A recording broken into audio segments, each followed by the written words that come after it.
I want to make a quick announcement. I made a new guild named Calzone for my community. So if you want to join my Discord down in the description and make a ticket. Also, don't forget to like and subscribe. I will be hosting multiple godly burp giveaways soon. So join the Discord down below so you don't miss out. What is up? In this video, I'm going to be showing you guys how to grind a lot of trade rerolls, gems, Phoenix shards, and everything else that you can get in elemental towers really easily and pretty fast.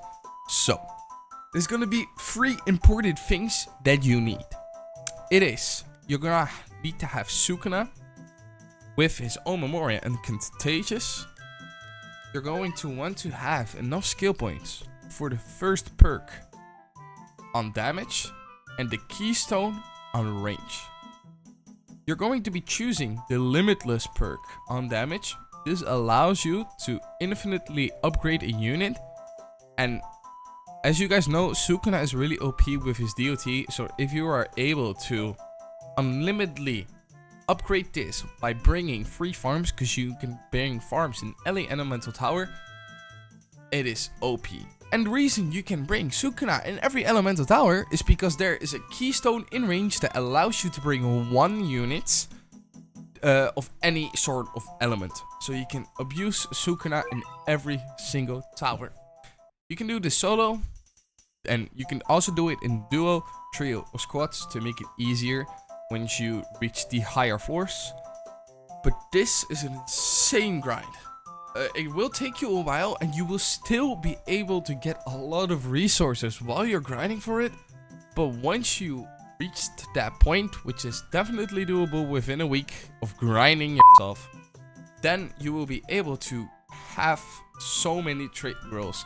And the devs have actually reset it. The elemental towers, I think multiple times now already. So if they do that again in the future, you will be able to maintain your level and grind through these floors so fast. Even with Sukuna in Omni Tower, you will be able to get really far. And even with only the limitless perk, you can get pretty far if you play with other people's in other elemental towers, because you can use Luffy in water, you can use Leo in fire, etc, etc. So if you just find teams, make teams, play with other people, combine your teams, make a good strategy, you can get insanely far and grind a lot of resources.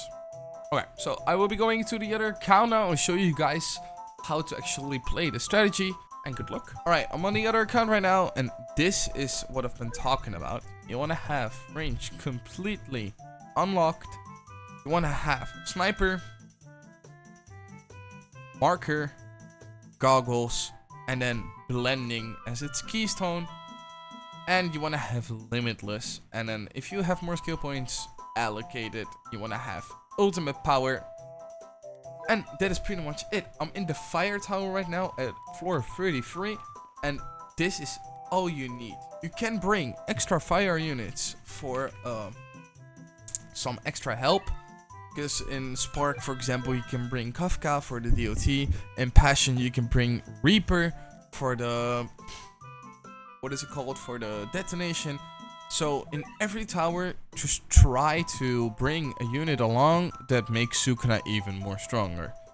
So yeah, in Passion that's also going to be Scout King. In Holy it can be Armored Mage, Urza. So that's pretty much it. But for now, you just want to place down all your farms and auto upgrade them right away. And we're going to wait for that. Also make sure you have Chaos Mod on, because that makes everything much faster. Also, shout out to Wesser for letting me use his account. This saves me a lot of time on grinding the elemental tower skill tree. So, once they are maxed out, which is almost, only a few more upgrades. Gonna have to wait a bit. One more wave.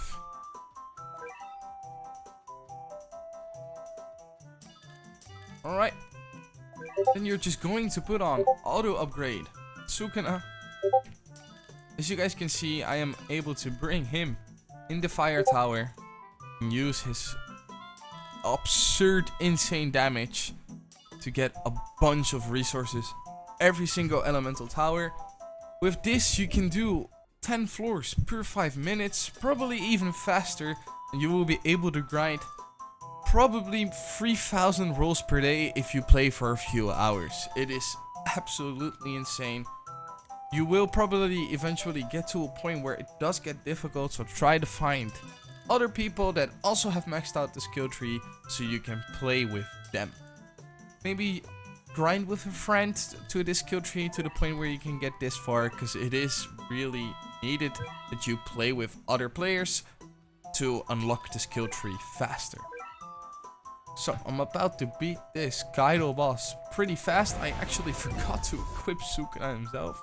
Make sure that you select these two vows and just turn on the ability. So, like, look at that. He is breezing through.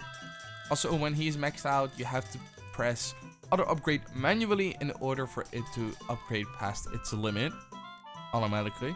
So that is pretty much it. We're only 2 minutes in and already almost at wave 20. So if you can do around, let's say 3 to 4 minutes. Let's take 4 minutes, and that's 10 skips. That is insane. That means you can do in 40 minutes, you can do 100 floors. 100 floors is 300 trade reels. That is insane. That means you can get a monarch in. It's 5 times 40. 5 times 40 is 200. So in 200 minutes, which is 3 hours and around 15 minutes, you can get 1 monarch guaranteed. That is absolutely insane. You only have to play for a little more than 3 hours and you have a guaranteed monarch. So I really recommend you guys, if you need the trait heroes, Phoenix shards, especially with the familiar folly events going on. If you need a good burp, a lot of trait heroes, gems, and so many more resources, I really recommend starting to grind elemental towers like this, because I do think that when there's no boost on Odyssey active, that this could be better. That depends on if you need more resources or you don't. But for me, I noticed that I need a lot of Phoenix shards in order to get more really good burps and the trait rolls. So that is pretty much it. This is the strat on how to grind all of these resources. And I hope you guys find your way up to the top of the skill tree. Good luck.